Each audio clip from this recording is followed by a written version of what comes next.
இந்த லேடியோட புருஷன் இன்னொரு பொண்ணு கூட கள்ள தொடர்புல இருக்கான். இந்த பொண்ணு பேக்கை தூக்கிட்டு வந்தா வண்டிக்கார கூட ஓபன் பண்ணி விட மாட்டான். அந்த பொண்ணு டென்ஷன் ஆகி வண்டியில ஏறி உட்காந்தவ நான் மட்டும் நளினி விஸ்வநாதனா இருந்திருக்கணும்னு சொல்றா. இவனுக்கு ஒண்ணுமே புரியல. தினமும் காலைல சீக்கிரமா இருந்துச்சு வீட்டு வேலைலாம் பண்ணி அவங்க பொண்ணை ஸ்கூலுக்கு கிளப்பி விட்டு அவன் புருஷன் கிட்ட வந்து இந்த ட்ரெஸ்ஸை உங்களுக்கு அயன் பண்ணி தரவான்னு கேட்டான். அது கூட ரிப்ளை பண்ண மாட்டான். அப்பயும் சொல்றா நான் மட்டும் நளினி விஸ்வநாதனா இருந்திருக்கணும்னு இவன் குழப்பமா பாக்குறான். சாப்பிடும்போது கூட இவளோட புருஷன் உட்காந்து போன்ல தான் மெசேஜ் பண்ணிக்கிட்டு இருக்கான். இவளுக்கு செம்ம டென்ஷன் ஆகுது. கிளம்பும் போது சொல்றான் எனக்கு மருந்து வாங்கிட்டு வந்துருங்க மறக்காமன்னு. சரின்னு சொல்லிட்டு போறவன் இன்னைக்கு ஃபுல்லா அவங்க வேலை செய்யறாங்க. அன்னைக்கு நைட்டு புருஷன் வந்ததுக்கு அப்புறம் கேட்கறாங்க எனக்கான அந்த மருந்து வாங்கிட்டு வந்துட்டீங்களான்னு.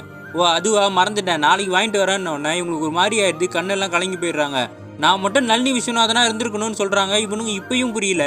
அடுத்த நாள் இவன் லேப்டாப்ல உட்காந்து அவன் தொடர்புல இருக்கிற பொண்ணுகிட்ட மெசேஜ் பண்ணிக்கிட்டு இருக்கான். இவங்க ஒய்ஃபு காஃபி எடுத்துட்டு வந்தோடனே லேப்டாப்பை மூடிட்டு காஃபியை பார்த்து இதுல என்ன சக்கரை இல்லைன்னு கேட்குறான். இவ செம்ம டென்ஷனாக ஏற்றிட்டுறா. நானும் பார்த்துட்டு இருக்கேன். நான் என்ன மிஷினா உங்களுக்கு எல்லா வேலையும் வாங்குறீங்க. என்கிட்ட அன்பா கூட பேச மாட்டீங்க. எனக்கு எவ்வளோ கஷ்டமா இருக்குது தெரியுமான்னா எல்லா பொண்களும் இதெல்லாம் பண்ணிட்டு தான் இருக்காங்க. நீ ஓவரா சீனை போடாதுன்னு அவன் சொல்றான்.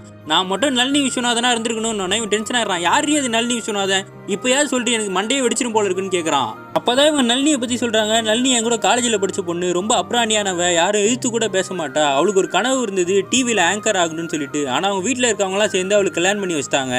கல்யாணம் பண்ணி வச்ச புருஷன் பேர் தான் விஸ்வநாதன். ஆனால் அவன் ரொம்ப தங்கமான மனுஷன். அந்த பொண்ணை நல்லா பார்த்துக்கிட்டான். அவளை வீட்டில் உட்காரவே விடல. அவள் கனவுக்காக அவளை நோக்கி ஓட வச்சான். பைக் கற்றுக் கொடுத்தான். அவளை வந்து இன்டர்வியூக்கெலாம் கூப்பிட்டு போனான். அவளுக்கு ஆம்பளைங்க ட்ரெஸ் எல்லாம் போட்டு விட்டு அவளை ஆளையே மாற்றி விட்டான்.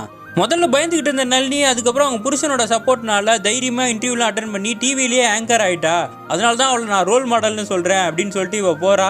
அந்த பேரை கேட்டவொடனே எங்கே கேட்ட மாதிரி இருக்கேன்னு சொல்லி லேப்டாப்பில் அடித்து பார்க்குறான். அந்த பேரை போட்டால் அந்த பொண்ணு வந்து அவங்க புருஷனையே கொண்டு இருக்கான்னு நியூஸ் வருது. அதை பார்த்தவொடனே அவன் பதறிடுறான். இப்போ அவங்க ஒய்ஃப் வந்து சொல்கிறாங்க இப்போ புரியுதா நளினியை நான் ஏன் ரோல் மாடல்னு சொன்னேன்னு. அப்போ ஏற்பட்ட நல்ல புருஷனே இன்னொரு பொண்ணு கூட கள்ள தொடர்பில் இருக்கிறத அந்த பொண்ணு பார்த்துட்டு தாங்கிக்க முடியாமல் 2 பேருமே வெட்டி கொண்டுட்டா. உன் நிலைமையை யோசிச்சு பாரு. காஃபியில் இப்போ சக்கரை வேணுமான்னு சொல்லி கேட்டவனே கொலையே நடுங்கிடுது.